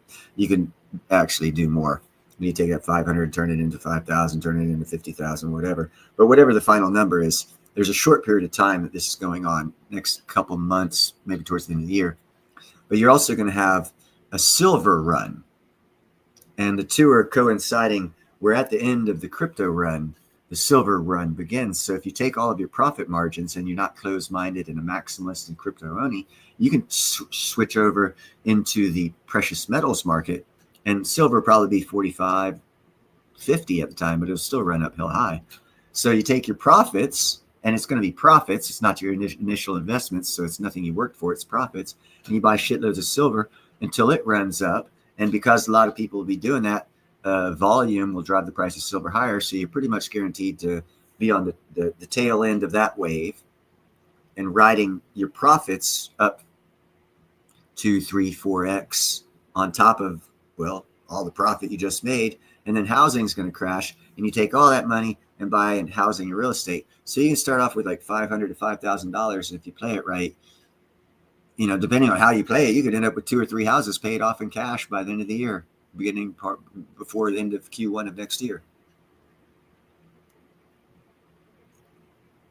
That's what gets me excited about finance. And when I started getting excited about it as a damn iron worker who knows shitloads, nothing about finance, I got very interested because work was slow and I wanted to find out why.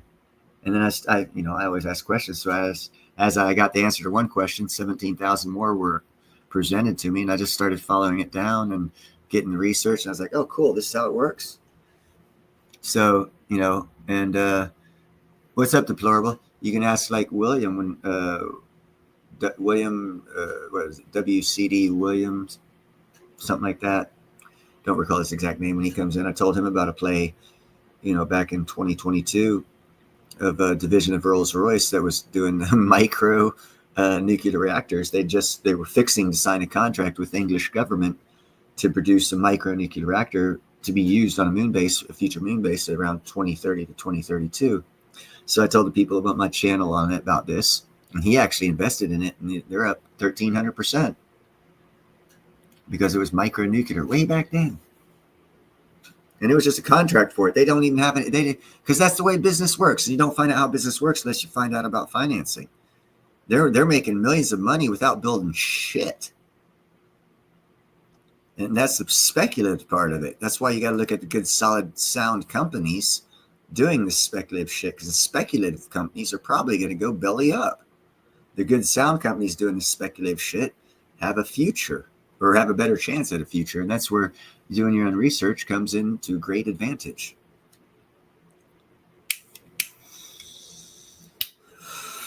And then you find out where the rich people are investing. You can do that in crypto by what they call wallets. And you can do that in stock by public holdings. Because thanks to JM Unleashed, I found out that there are 3 billionaires backing Clean Air Metals. And I think the 2 live streams before this one, I brought up an email they sent me, Clean Air Metals sent me, showing their newest possible discoveries of even more platinum.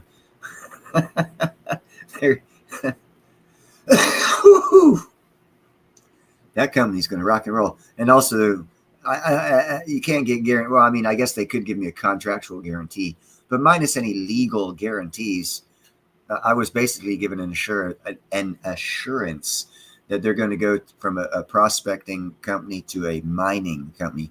They will be mining what they're drilling. A lot of companies don't do that, small companies, especially penny stock companies. But if you find penny stock companies that'll actually transition into mining companies, Hello, the profit margin. Get in early. You want a Mercedes Benz every day? Get in today. Kind of opportunity. But you got to look for them. But yeah, any miners that are not miners, but prospectors, drillers that just drill and don't follow up with actually production, and they sell the company to someone else because that's not what their forte. Those ones are the ones you lose money on. If you find a drilling company that comes across some shit and they're like, nah, we're going to mine this. And then they convert from a speculator, a prospecting company to an actual physical mining company. The profit margins are a lot better in a company like that if you invest in them while they're a speculator.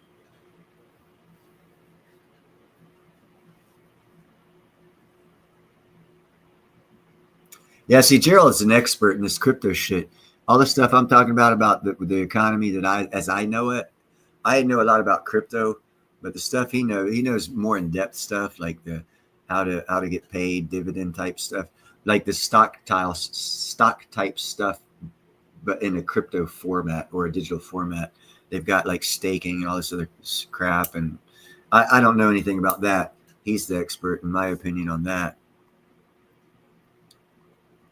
That's why he's saying a lot there.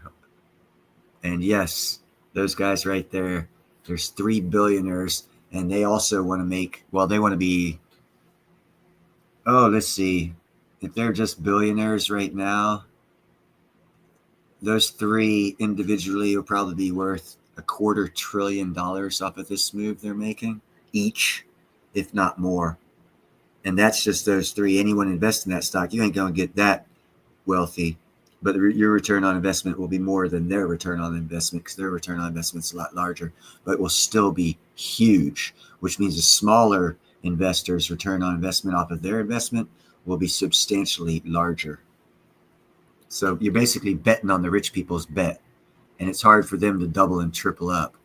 So when they can double and triple up on billions, join their crowd.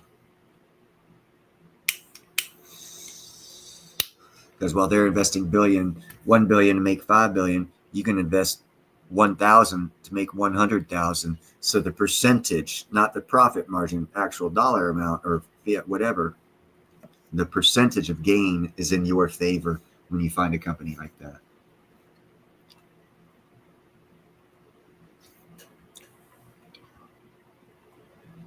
Yeah, those stable coins are going to be offering interest rates, rather lucrative interest rates. That's one thing I heard about the stablecoins with Genius Act. If they're creating their own dollar, okayed by Congress legally, backed one to run with the dollar, and they're creating the stablecoin, they'll be like giving you interest on that shit for the ones that are going to be actually like banks.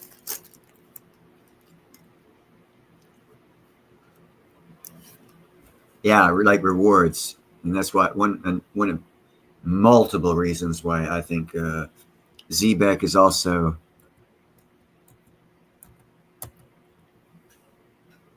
that one.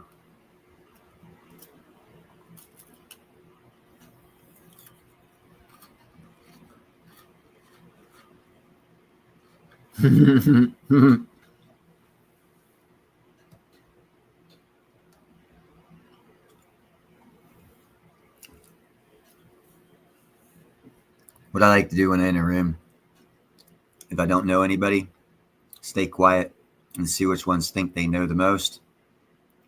And if you can outdo them, you can dominate the whole room.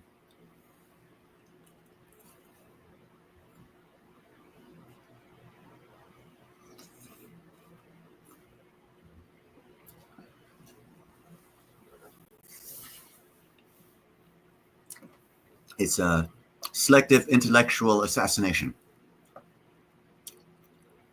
And if a lot of people see it, you actually gain credibility in that crowd. Except for the person you just fucking intellectually assassinated. They kind of hate you. But if they're going to be opening their mouth being that stupid to where you can do something like that to them, which most people are, because most people are vain. And if vanity, even smart people, if vanity comes in, man, they'll like, they'll think they're around a bunch of dumb people and start fucking talking bullshit. It's like, because they know they ain't gonna get called on it. So if someone calls them on it, woo, they hate that shit. Not every smart person like that. A lot of your rich smart ones, the old school ones are like that. The new school ones seem to be better. The new rich people, the business owners, the American-minded critical thinkers, they don't seem to be like that. And that's actually a positive sign for the future in my book. Because I'd rather deal with fucking cool people than assholes.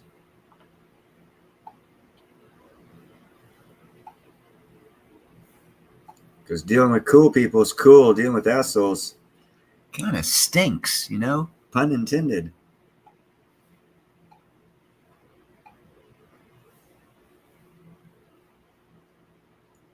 Uh-oh.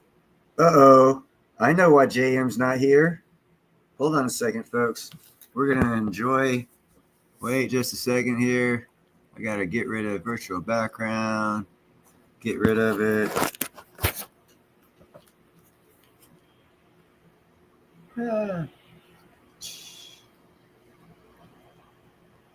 JM Unleashed is going live in 28 minutes. It's not the same as putting his channel in the chat, but he's premiering in 28 minutes. So I will be ending this probably in 10 or 15 minutes, so that way we can mosey on over there and give him a like, share, and subscribe. Now let me put up a beautiful picture for y'all to see. There we go. Who's thinking of Pink Floyd right now?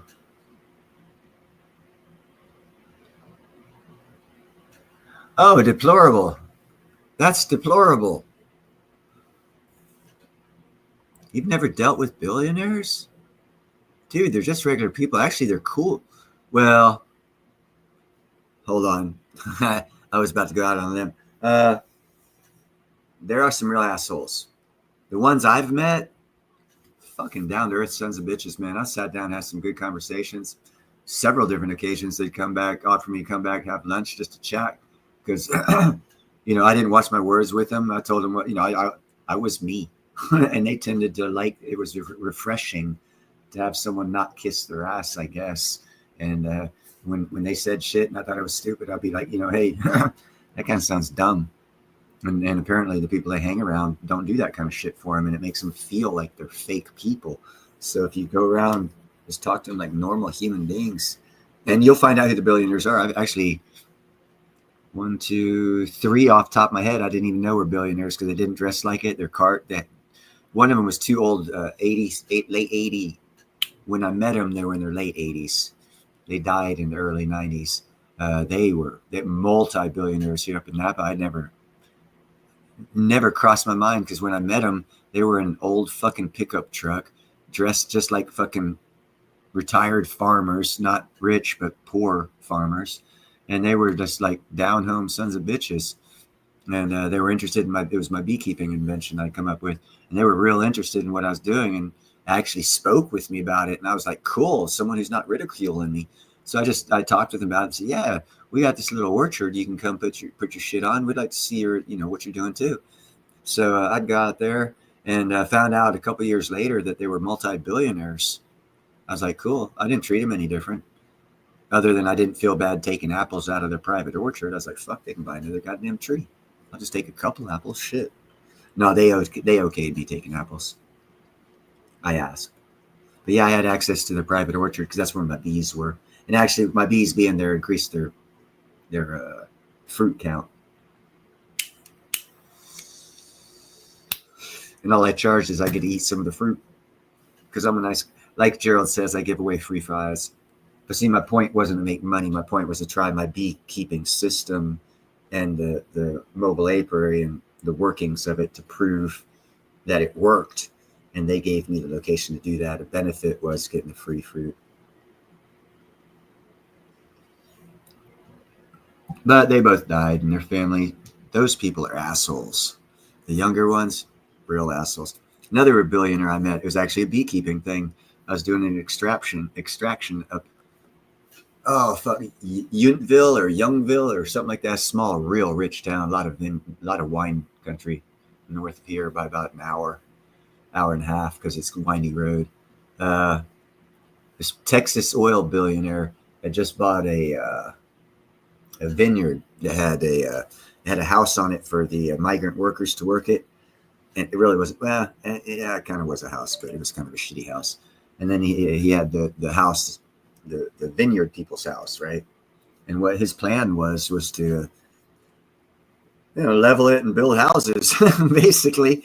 And he called us out there because he had bees in his migrant farmer's house where they were staying. And he was talking to us because the local county prevented him from tearing out the vineyards and putting up housing. And he was distraught. And he was interested in seeing how we were doing, because we were doing live extraction of these bees. And he had heard some of his guys talk, see the equipment we had, and he was interested. So he came down there, started talking to us, and told us what his problem was. And I had suggested to him, I was like, here we go, Gerald, some more free fives to a billionaire. I suggested to him, I said, don't tear out the vineyards. I says, break them up into 10-acre lots and sell it and put a house on them and call them mini vineyards, throw in a freaking road, and you're good to go. You don't have to build as many roads. You don't have to do as much infrastructure. You can get probably more money, and you get around all the laws, and you can get the hell out of California. And he talked to his lawyer and his real estate people. And the next day we had to come back because it was a very large extraction. We got like 5 boxes of bees off this son of a bitch. I was not prepared the first day. We only had like half the amount of storage space for bees for as many as were there. So we came back next day, and he had said prospectively he was going to do what I suggested because that looked like his best way to make his money back and a little bit of profit and get the fuck out of California because the rules and regulations were just fucked. And he was really bitching about that.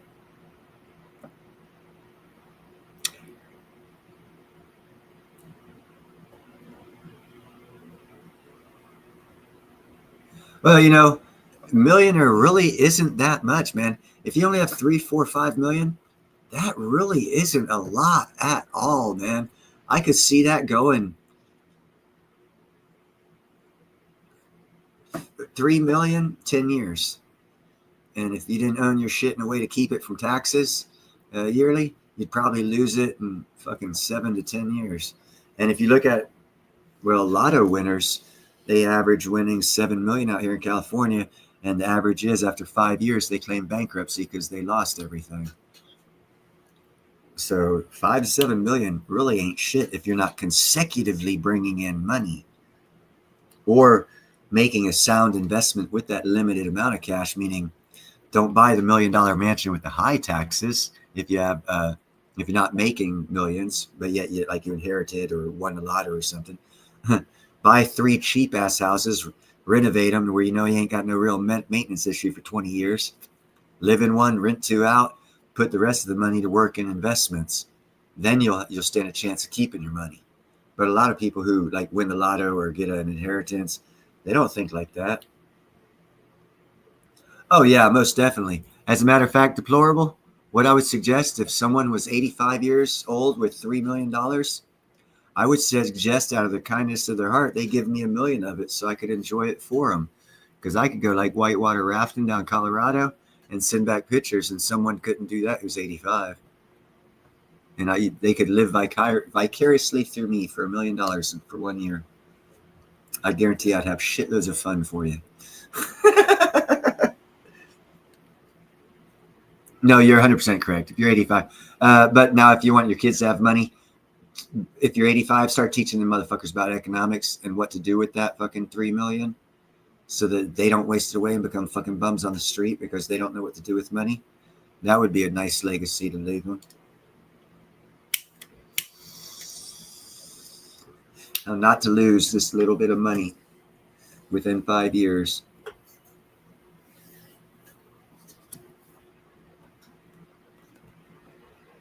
Oh, damn. And deplorable, I was hoping it was you. That's why I was being kind about it. I was hoping to sweeten the pot, little reach around.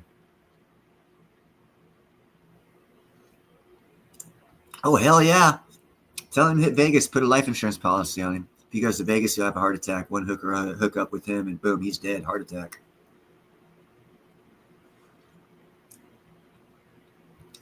And that'd be of his own doing. He'd pay her. I'm not even suggesting you order her.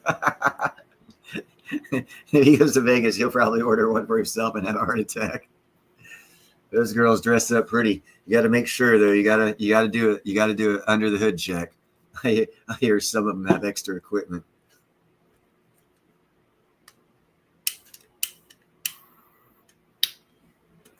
That's a polite way as I have to say it on that one.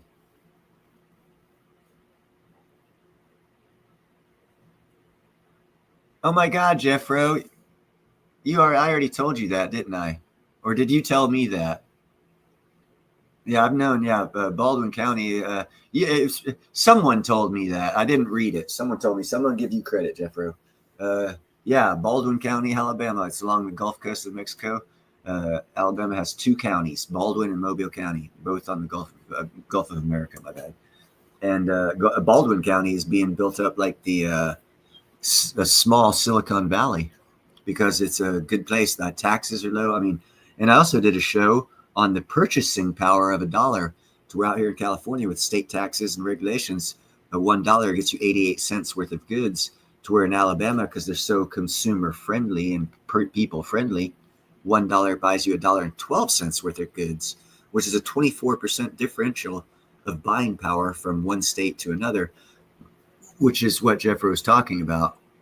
As soon as companies see a great enough advantage to move because their purchasing power and staying power or longevity with their dollar being longer staying power, as far as lower taxes and regulations and cheaper rents, they're moving. Tesla's done it. Lots of companies have already done it.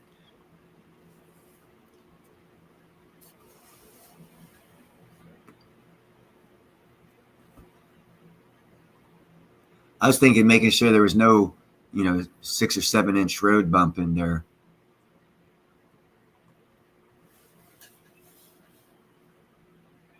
But yeah, same principle. I guess now I think about it. Sorry, DePerl, but yeah, same principle. Got to make sure the package is what it's sold as. Y'all are female, right? It sucks when you have to ask that question.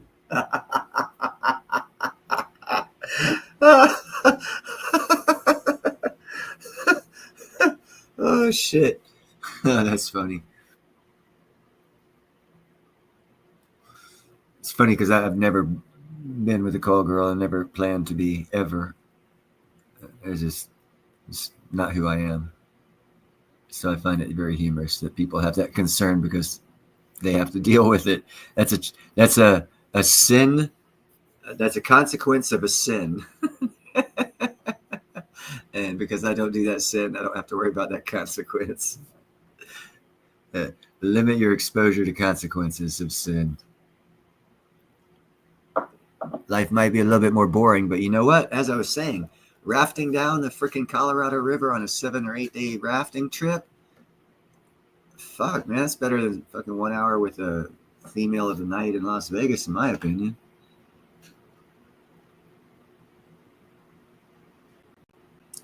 Probably cost the damn same too.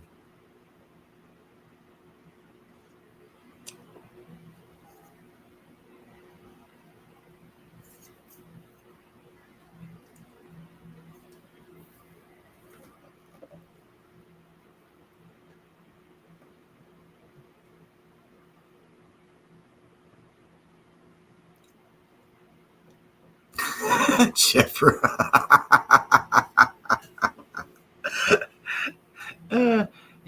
Deplorable. I get your point, man. I think if you watch, I think the thumbnail to this podcast was of the Horseshoe Studios, where I did the sit down stoner talk with my friend next door. I was telling a story about a chick I was engaged to as a titty dancer. So I mean, in that age of your life, you get different levels of exposure depending on how you live your life.